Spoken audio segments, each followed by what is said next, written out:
Hello and welcome to Topic Tuesday.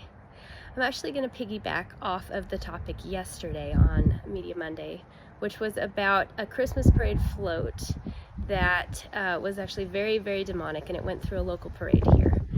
And it's still heavy on my heart and mind today, which is why I want to continue on this Topic Tuesday talking about it.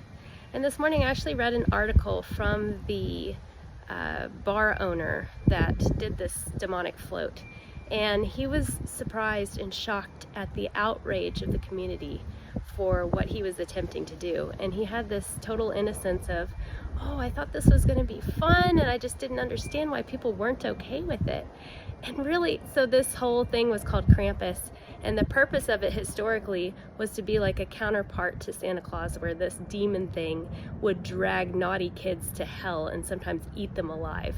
And it's just disgusting.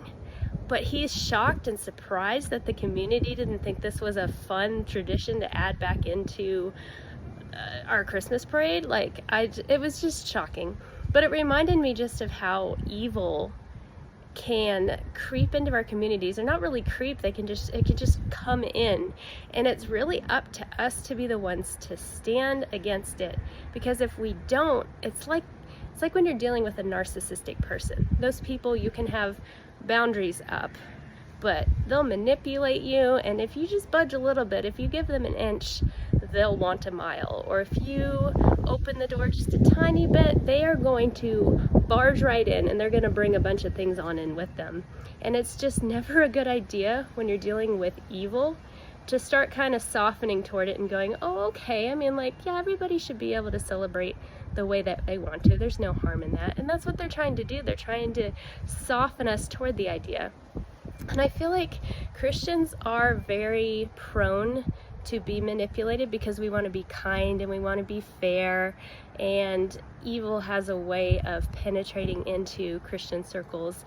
And once we start letting that stuff in, just like we start allowing this parade theme to come back, this horror theme to come back into our parades, all of a sudden all these other evil people are going to look at that and go, well, if they can get in, so can we.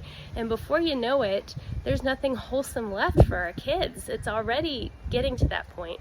But the more we let that in, the more that stuff is going to creep in, and there's going to be nothing left that we feel safe bringing our kids to or being around ourselves as Christians.